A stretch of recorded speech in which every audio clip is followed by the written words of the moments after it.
আমি দুর্ঘটনায় আহত হওয়ার পরে অগণিত মানুষের যে ভালোবাসা এবং প্রতিদিন যে মানুষের সাথে দেখা হয়, প্রত্যেকেই আমার স্বাস্থ্যের খবরটা আগে নেয়।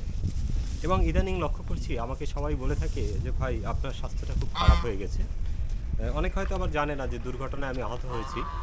যে কারণে বলে থাকি। তো দীর্ঘ এই ৫ মাস ৯ তারিখে ৫ মাস পূর্ণ হয়ে গেল আমার সড়ক দুর্ঘটনায় আহত হওয়ার যে সময়টি।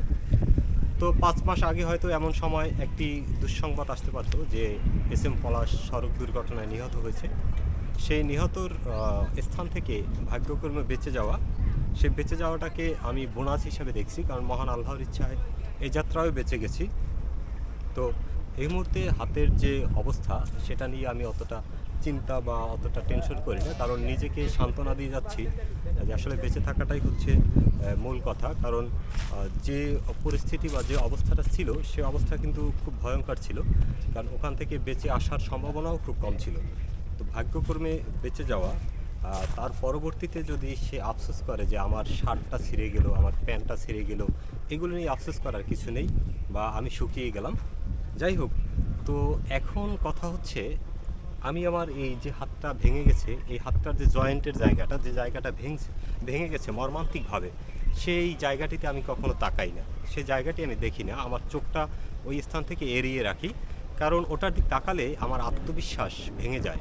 আমি নিজের প্রতি আত্মবিশ্বাস হারিয়ে ফেলবো, তাই ওই জায়গাটি দেখি না। এমনকি আয়নায় আমার নিজের চেহারাও দেখি না। কারণ তাহলে আমার আত্মবিশ্বাস থাকবে না। তাহলে আমার মনোবল ভেঙে যাবে। আমি মহান আল্লাহর উপরে ভরসা করে প্রতিদিন এই পথে বের হই, জীবন, কর্ম এবং জীবিকার সন্ধানে। কারণ যতক্ষণ এই পা দিয়ে হাঁটতে পারছি, যতক্ষণ এই মুখ দিয়ে কথা বলতে পারছি, এই হাত দিয়ে আগের মতো না হোক, কম হলেও তো ধরতে পারছি। তো এই কারণে আসলে শুকরিয়া মহান আল্লাহর কাছে যে আসলে যে আমি বেঁচে আছি, এটাই সবচেয়ে বড় শুকরিয়া। কারণ আজকে ৫ মাস ওভার হয়ে যেত আমার মৃত্যুর বয়সটা। তো সেক্ষেত্রে সবার কাছেই আমি কৃতজ্ঞতা প্রকাশ করছি যারা আমার খোঁজখবর নিচ্ছেন, আমাকে বিভিন্নভাবে দোয়া করছেন দূর থেকে, দেশ থেকে, বিদেশ থেকে, এবং প্রতিদিন অসংখ্য মানুষের সাথে আমার দেখা হচ্ছে, কথা হচ্ছে, এবং তাদের ভালোবাসার কাছে আমি ঋণী হয়ে যাচ্ছি।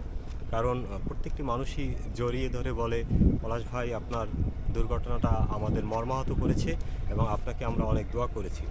তো এই যে মানুষের ভালোবাসা, এই ভালোবাসার ঋণ কখনো শোধ করার নয়। কারণ একটা মানুষ যখন বিপদে পড়ে বা দুর্ঘটনায় আহত হয় বা যখন অসুস্থ হয়, তখন তাকে টাকা দিয়ে সাহায্য করা বা সহযোগিতা করা বড় কথা না। সবচেয়ে বড় কথা হচ্ছে তাকে মানসিকভাবে সাপোর্ট দেয়া। সেই মানসিকভাবে সাপোর্ট দেয়া মানুষগুলোই আসলে আমার আত্মার মানুষ, আমার অন্তরের মানুষ।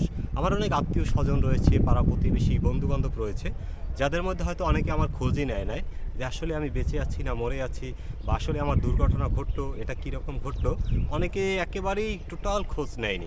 তাতে আমার কোনো অভিমান নেই। কারণ কে খোঁজ নিল আর কে না নিল সেটা বিষয় না।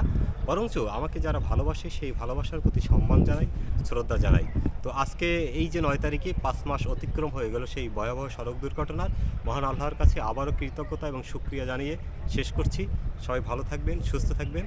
আল্লাহ হাফেজ।